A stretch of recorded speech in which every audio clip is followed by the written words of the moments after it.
Here we go. Hello, everybody. It's Janet and Jason here with this week's Human Design Report. Hello, Jason. Hello, the most beautiful astrologist, human design counselor in the world. You are so good for my ego. Hey, listen, have you seen some of these other people? I went online because, this is kind of new to me, and I'm not joking. And I feel terrible because I know, listen, I'm going to have a third row center, seat in hell when I'm done, and I'm fine with that. I'm fine with that. The food's great there. But I thought, it's because this is still kind of new. Anybody who's been watching us, it's kind of new for me. And so I thought, I want to see what's out there. And I went and looked at other astrologists and tarot card readers. I'm like, they're fucking ugly. I was like, wow. I mean, at least we're not, horrifying to look at. No, anyway. At all. Yeah. So we have Mercury retrograde, which is coming, which I'm not happy about. The full moon yesterday, the full moon screwed me nice and good. Oh. So, tell me what's happening. Our human design starts on Wednesday, right? Our human design week starts tomorrow. But you know what? It just occurred to me to look at the moon and see where the moon is for this full moon. And it is actually going to be at about it's going to be at gate 12. Oh my goodness, that's my sun. The gate 12 is my literal sun. Not my son like my child, but the sun in my own chart at gate 12. Yeah. Which is interesting because the full moon, Janet, I don't even know why I had to look that up because I could have looked at the energy for this week, and it's all week that the earth is going to be in gate 12. So we have a lot of ability this week to be able to channel information from the divine. So is it any wonder that I was able to tap into something this morning in my dream state that would be answering a question that came up for me over the weekend. And I was sharing with you a little bit earlier how I was teaching a class on the cycles of the Mayan calendar and time, and how we've entered into a time where it's up to us to create unity and unity consciousness on the planet. And the question that somebody had asked me was about individualism. And people are afraid that if they join in with unity consciousness, that they were going to lose their individualism in the process. And I didn't know how to answer that. So I just left it up to, at some point, the divine God, source, creator, I don't care what you call it, would answer that question for me. And this morning it came. And it came in the picture of a jigsaw puzzle. And the jigsaw puzzle being the answer in that the little pieces of a jigsaw puzzle are, they have their individual character and that they have their cutout and their little humps that fit into other pieces. But it isn't until you have the whole of the jigsaw put together that the picture emerges, that of wholeness and of unity. And so I was really excited by that. So that makes sense now that with the earth at gate 12 and also the full moon at gate 12, that we are in receipt of divine energy, of divine wisdom, insight, light at this particular time of the year. Fascinating, right? So this is for the whole week. So from tomorrow, even though I'm already picking it up with the full moon, all of us have this opportunity to receive this kind of insight and downloads, if you will, from super consciousness. That's a good scientific word. Interestingly enough, for all of those people out there that enjoy psychotherapy, which I do because it was one of the first disciplines I started to look at, there is something in relationships, and it has to do with partners usually, something called fusion phobic and fission phobic. Obviously, fusion means coming together, and being phobic about that means coming together. It has to do with losing identity, losing ego, losing all this stuff. And I think that's very interesting because whomever was asking you that question, you could have looked at that person and said, I wonder why you're being fusion phobic about this. When you think about it, we're all one creative life force with different eyes. And that's, which is nice because it's, like an amoeba head. We've got this wonderful...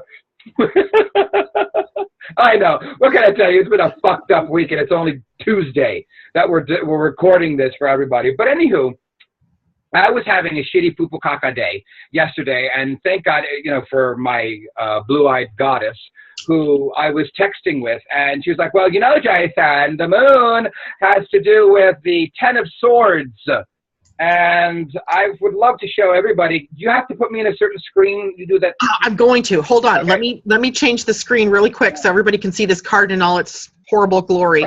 All right, so I have to keep talking, right? So I'm going to put that right here. Can you see it? Oh, yes.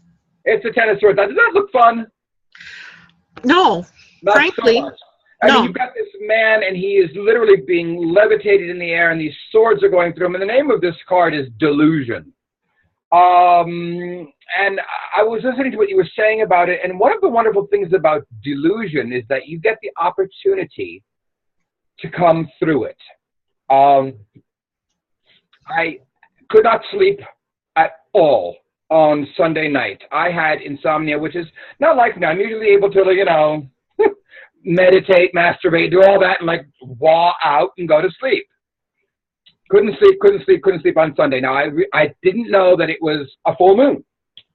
And so I'm trying to get it together. So that night, I had nightmares all night. And usually my dreams are, and I'm able to get inside my dream and say, oh, I'd like to do this now. And I forget what they call that, conscious dreaming or whatever the fuck. Anyway, I had dreams about a love that I had in my life. And it really bugged me because I woke up, my jaw was clenched. It was just like, oh God, Monday was terrible. And this is delusion. This was delusion. And why do I say that? I went to my therapist today, and I was going to tell you a little bit about this, but I'll tell you now because I think some people will really enjoy this. Okay. I was telling how, there's this in love, which is not real. And this was the only person I've ever been really in love with, which is deep, meaningful obsession. It's deep, it's meaningful, and it's an obsession. It's not love, like I love you, or I love someone that I'm making a conscious decision towards their spiritual growth after me and myself. The other thing is unconscious. And so I went into therapy today, and I was just like, and this thing really went up my ass like a hedgehog's prick sideways, and I can't seem to get this out of my head, and it's something that, I'm fucking 48. This happened 20-something years ago. What is wrong with me? She said something so beautiful, and I'm like, I hope that everyone who has ever had a broken heart hears this. Jason, he didn't get you. What the fuck? I was like, excuse me? What did you just say? She said, Jason, he didn't get you. Number one, he didn't get you as in a partner to keep you, to have you, the double entendre. She said, but also, for all of the beauty that you are, he didn't get you. And I swear to God, right? Like Monty Python, like the head opened up, like the brain squirted out. I was like, 20-something years of being fucked up about this within one sentence. So, delusion. Delusion. And being able to know that if you ask of the divine or God, creative life force, whatever words you want to use, and you mean it, and you've done your work, that you will get the answer in this terrible time period. But look, this moon brought this to me. So it's like you said, don't throw the baby out with the bathwater. It's not all for shit. You said to me in a text yesterday, you said, Jason, sit in this, get inside it, because from this, you're going to get creative. From this, something will happen. So I had what, like Scott Peck says in The Road Less Traveled, I had a peak moment, which, again, a peak. You get to peek into the genius, and a peak, which is at the very top of this understanding. So God bless you, thank you, and thank you to my therapist. But everybody that's out there that's feeling poo-poo caca, there is a light at the end of the tunnel. Yeah, there's definitely that. But you know what else was interesting? I think I had forwarded you this blog from this lady that I get, Gray Crawford is her name. And she often does this, where she relates the angle or the degree of the moon to a card in the tarot deck, and that's where I got the Ten of Swords from this particular part of Gemini that the full moon is sitting at. And what I thought was so extraordinary is that she says in this that this is the slaying of the twins, where we have this concept of duality. So in the Bible, it's Cain or Abel. I can't remember which one dies, but one has to be slain. And in the sky, Castor and Pollux, the divine Gemini twins, one of them has to die, but they're not dying into a death. It's that they're dissolving into unity. And so the card itself, I thought, must have something to do with duality. And of course, what did I do all weekend? I mean, all last week I was preparing a class in which the main focus was about creating unity consciousness. So I thought that was extraordinary that this was coming up. And that's what happens when we're in the divine flow, is that these pieces come to us from all different places. And it's only when you're willing to live in the magic that you can start to see how they all relate to one another, right? Magic. It's magical. I just had a conversation with a client for the last hour before you and I met, and we were talking about that whole idea of magic and creating magic. This is the week, people. It's magical. The full moon brings us the ability to see things or to get in touch with perhaps parts of us that we haven't been able to get in contact with. So yea, though the Ten of Swords looks like a horrendous experiential sort of card, it can't possibly be that bad. No, and it is perhaps through that death that we come out of the delusion. We're able to make that delusion die, if I can put it in a different way. So yeah. For all of you out there that are dealing in the dark side of the soul, or you call it Lilith or Chiron, whoever the hell it is, know that there is light. It's the delusion of separateness, right? That we are separate. Because we're not. We're all part and parcel of the same creative energy of the universe, and it's all right. So huge. Hit me with the sun. Where are we at? Now, interestingly enough, the sun sits at gate 11. Then, if the Earth is at gate 12, the sun is sitting at gate 11, and that's the idea gate.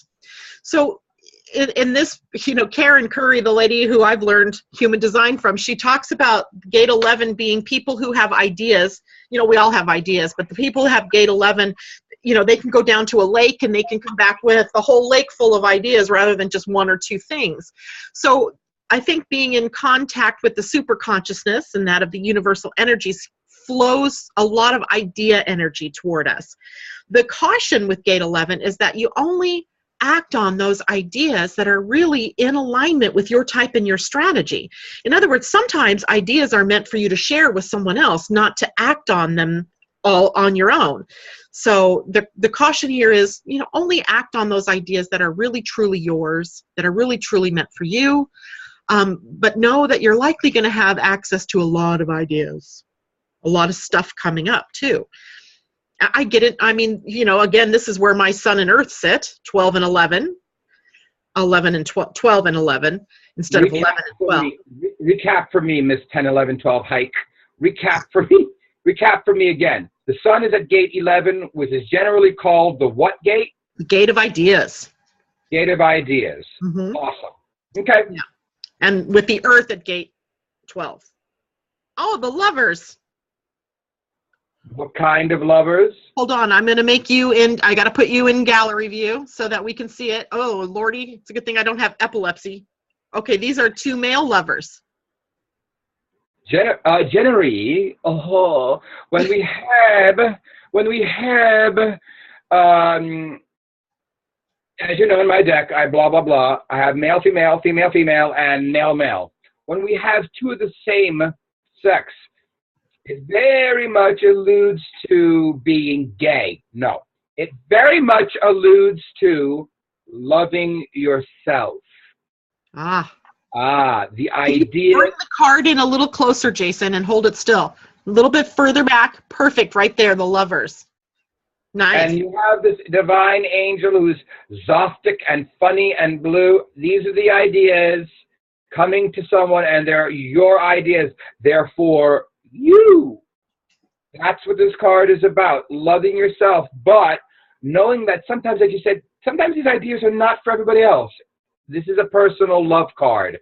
This is about the ideas that are coming to you to help increase your love. Your love quotient. So, okay, so you said, so 11 is on the opposite side channel of the Earth, which is a channel what? The Earth is in gate 12, and the Sun was in gate 11. So you could almost think of the Earth as mediating the information coming in from the superconscious. And you want to see something funny? You saw me shuffling the cards right in front of you? Yeah. So I'm shuffling, and I was asking, okay, so what about, while you were talking, I'm multitasking. What about Earth? And as I'm shuffling, very often this will happen in my readings, a card will literally jump out. Look at what card jumped out. Okay, hold on. Let me put you back in gallery view. The lovers of a different sort. Male, female. So that's very interesting. Sun and Earth. Me like a long time. The lovers of a different sort. All right. So how about our next planetary hoo-ha? Well, brouhaha. Let's see. I'm looking at my little book, right? I've also got my 2017 book, so we're ready to go into the new year. What does the word ephemeris mean, by the way? You're always throwing that. I always see you put that book up, and it says, "What does the word ephemeris mean? What is it?" You know, I don't know literally what it means, but ephemeris is just a way of finding the place in space, or space that the planets are all sitting at. I know the word ephemeral, which I guess means it doesn't, sort of out of reality, something that's ephemeral, So I'm sure that it has something to do with it, but I thought. Anyway, we go to the ephemeris whenever we want to know where a planet's going to be sitting on a specific date. Okay. Right? So it helps us to find its placement. But something that just jumped out at me is while we were talking is the planet Mars. Remember, Mars for us has been playing this role of catalyst. It's been starting shit and getting things rolling downhill. I can go back to the election and see that the planet Mars was, very crucial in bringing what energy of revolution was going to be about. And here it's sitting at the gate of intensity. And it's not called the gate of intensity. It's called the gate of desire or wants, but not desire like love desire or sexual desire. It's the desires that we have for success or for gaining something, creating a home, or buying a house, or buying things, or having money, that kind of desire. And whenever that particular gate is activated, whether it's a person or by a transit, it kind of intensifies the whole experience of the week. So this could be a very intense week for people, as gate 30 is triggered all week long and into next week a bit. Mars is at gate 30? Gate 30. And gate 30 is intensity? Huh? 30 is intensity. It's the gate of desires or wants. But the general feel of that particular placement is that it ramps up the intensity of everything to do in the chart. So no matter what, this is going to be an intense week. There's no way around it. Whether it's intensely loving, kind, generous, peaceful, harmonious is up to you, but it can also be intensely busy and anxiety-filled and, craziness making and anger-filled. Our choice. And that card is the Prince of Discs. Is it close enough? Did you see? Yeah, he is dancing, it looks like, or balancing on one foot. Very interesting that you said that. With the world tree. World tree in the back. We have him standing on the Kundalini. 1 foot here, 1 foot there, one hand here, one hand here. Basically, this is the card of being unbelievably busy with this energy with Mars, ramping everything up. It's the card that says you're doing something with one hand, another hand, and you've got a broom up your ass sweeping. Like being pulled in opposite directions. And yes, absolutely, absolutely, absolutely. And what's interesting about the card is it talks about, whenever I look at this card, and I talk with people, it's often associated with dancing, which means you're doing the dance, which means you are extremely busy doing more than one thing at a time. And the name of the card is the Body Musician, which is interesting. And it tells you to pay attention to your body. And there is a little bit of a warning with this card, not to overdo it and get exhausted. Do not let Mars screw you. In other words, realize this is the vessel we're using. Please take some time, folks, to meditate. Set your alarm. I only want 5 minutes. Yeah. So that the intensity of everything is not blowing your mind. Great wise words, because if you're so in your head, and right now it's the week or so before Christmas, so there's a lot of things that are calling our attention.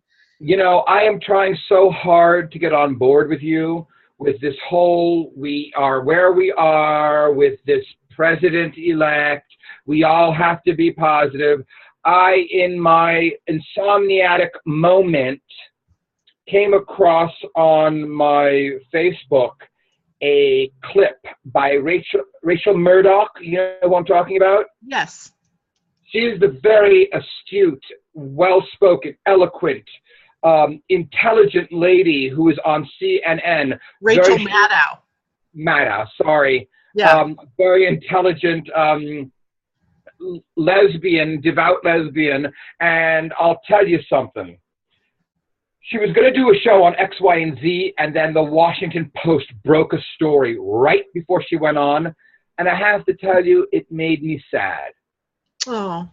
Because the CIA has absolutely confirmed that the Russians hacked into emails, went out of their way to influence our United States elections. And furthermore, before the election happened, and you can go online, folks, and look this up. This is not me being, tutti-frutti, artsy-fartsy, etheric, spiritual, what's it called, conspiracy.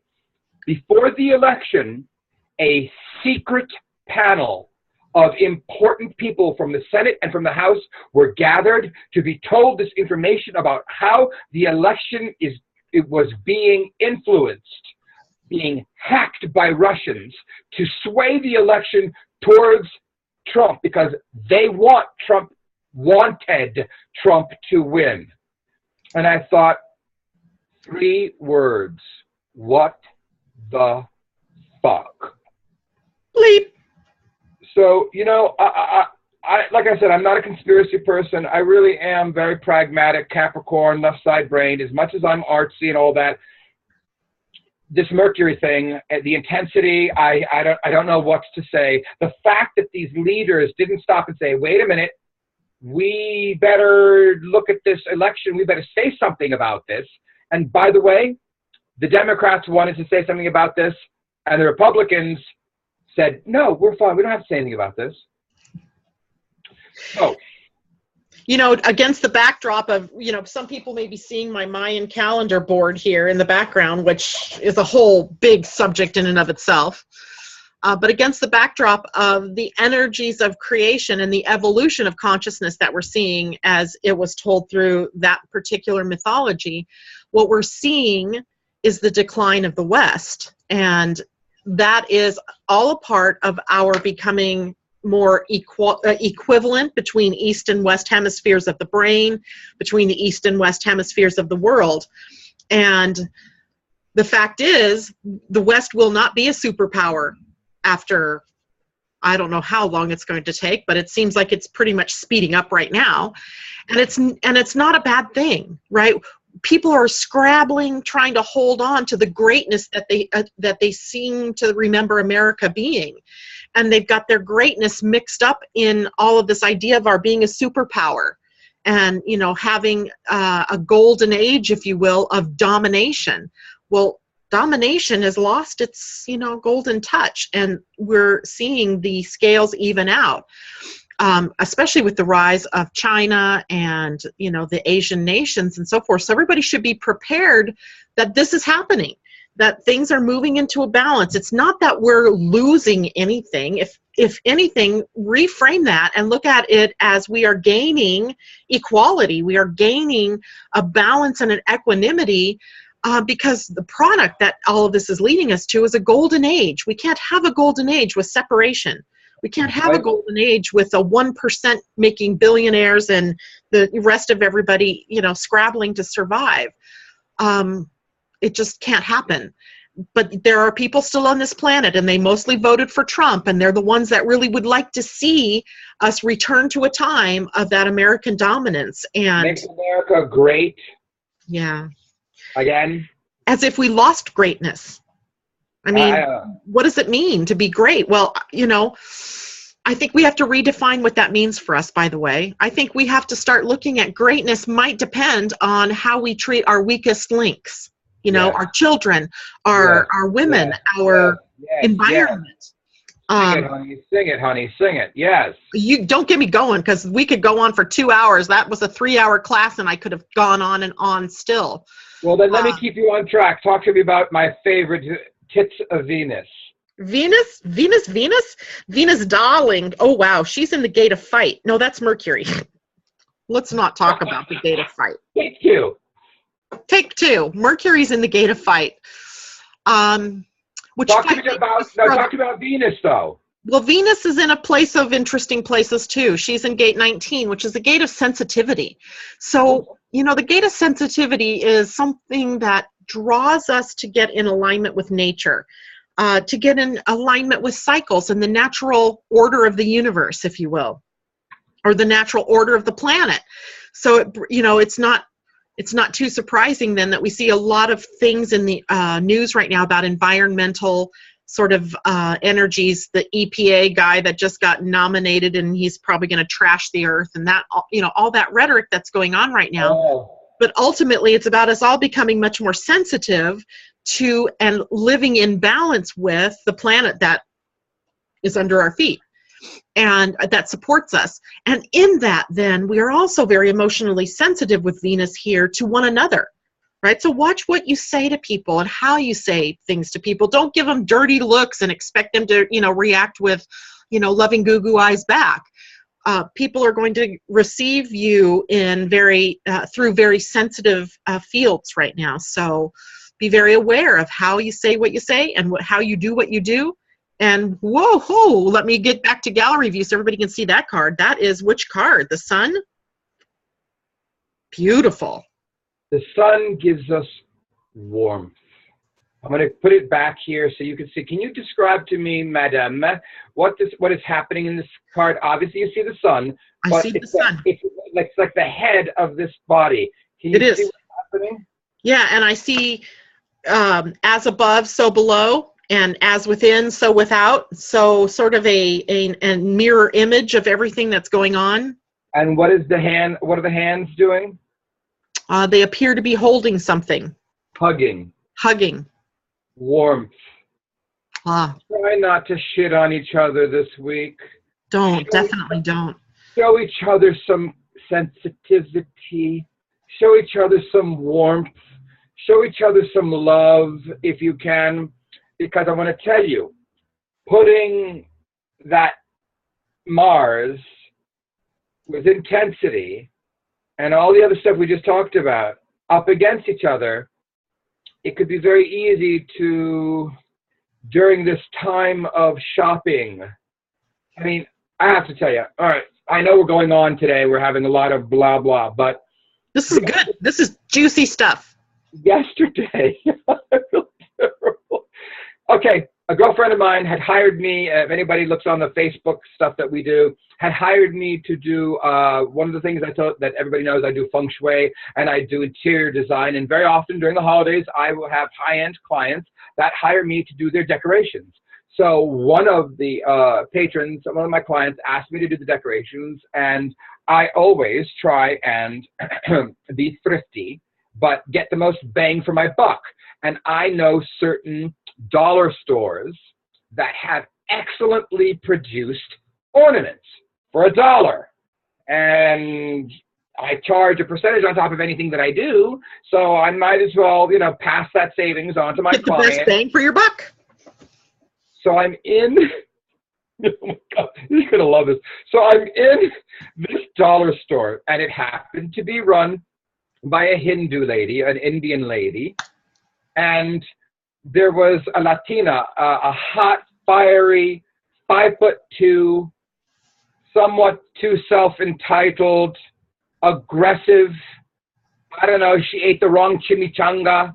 I don't know what to say, but she had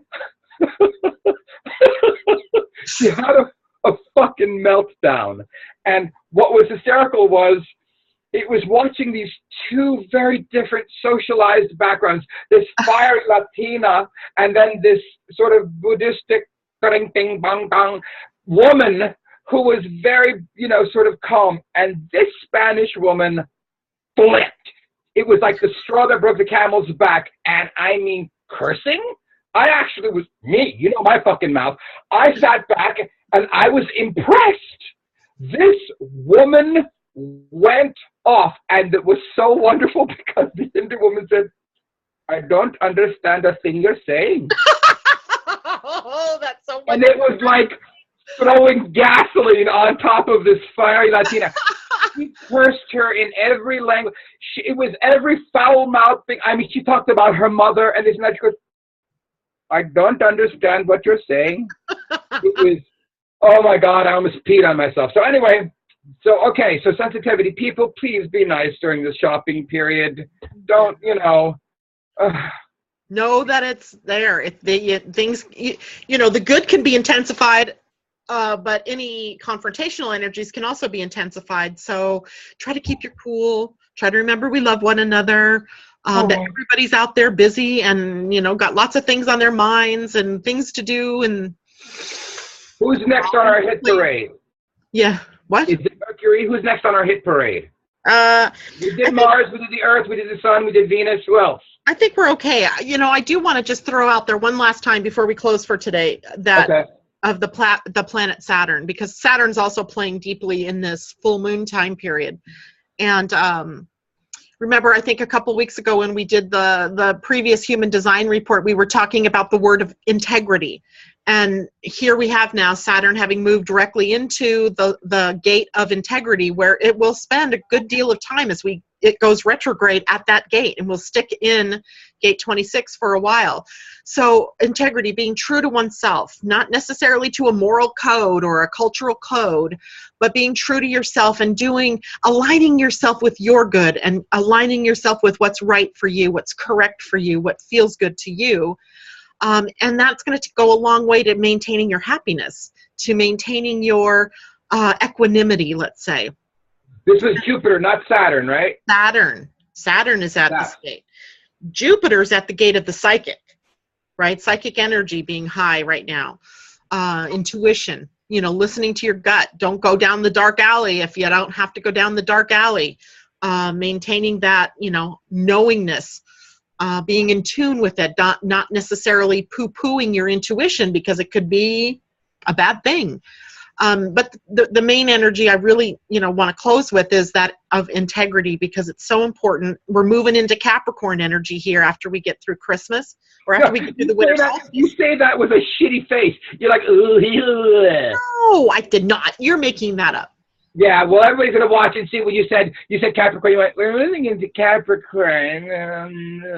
The only reason I would have made that face is because Capricorn is ruled by Saturn. So, of course, you want to have all of your ducks in a row before you get into that energy that's already going to slap you if you're not, you know, in alignment with what's being taught. Hold. Speak. The Seven of Swords. That swords are, yeah, nice. Seven of Swords. Can you see what's going on here? The sword appears to be crossed by waves. Waves. The sword with the eye of God. Is you and your integrity. I see the eye now. Is you and your integrity. Stay steadfast to your integrity. You're going to have interference. You're going to have interference. You're going to have interference. This says, please don't let the bastards get you down. Right. The outer world, it may look a little tricky, but that doesn't mean that it's true. It doesn't mean that you have to get involved with it. Stay cool, stay calm, stay true to you, stay true to your values, and create from that place. Word to the wise. So this period is going from Wednesday to when? This is from Wednesday, December 14th through the Monday, the 19th. So we will again have a new report on the 20th, just in time for Christmas. All right. And so ending on that note, I wanted to add my 2 bits in. Janet, my 2 tits in. Janet we have already discussed en masse. This is just a reminder, en masse, that Mercury is still in its shadow period, correct? Correct. And it goes retrograde when? The 19th? The day this week ends. Please, people, please, buy gift certificates. Don't buy expensive electronics. You're just going to have to go back and return the fucking thing. Unless you've already purchased them before the whole of December, right? If you purchase them... No. I'm talking about people now going out and buying during the shadow period into this retrograde, anything with movable parts, electronic movable parts, anything that is, communication, no cars, just get a gift certificate, please. Yeah. Save yourself the hassle. So, and how many days left until Christmas? Let's see, today's the 13th, so we have what, 12? Wow, Janet. Fast. It's coming up fast. Which means we have only about 19 days till the end of the year. Wow. If that doesn't curl your hair, I don't know what would. Actually, you've lost your hair because of it. Thanks. But anyway, listen, thank you for all of this. I love you. And I guess everybody out there, Wednesday night is my show at 7 o'clock on Blog Talk Radio underneath Janet's umbrella, which is Living Astrology. That's at 7 p.m. my time, 4 p.m. you Eastern people. Western people. And then on Thursdays is Madam Janet's astrology show, Living Astrology, at 7 p.m. my time, 4 p.m. Janet's time. I hope you all tune into that because we have some wonderful shows ready. I'm doing Card on the Empress and a show on the Empress, and I don't actually know what you're doing your show on. Is it a surprise? I don't know what I'm doing my show on yet. Perfect. So anyway, thank you, Janet, for letting me. Thank you for letting me bother you. Closing of the year. We'll be looking at the energies, like a review of the astrology for 2016, and where do we go from here? We shall see. Wonderful. And I hope that everybody looks you up and gets a human design chart for free, and looks you up and gets an astrology natal chart, or you call it natal chart or birth chart? What do you call it? Either. Birth chart, natal chart, transit chart, human design chart. Go to www.livingastrology.com, and if you'd like to check out my new website, I'm still tweaking it. It's but it looks really good. That's what happens. What a difference a gay makes. www.titillatingtarot with Jason Levanis. No, I'm not Carol Burnett. And that's it. So I love you, and I see you next week. All right. Bye, Jason. Bye. Bye, everyone. Have a stellar week. Oops, I don't want to do that. I just stopped the recording.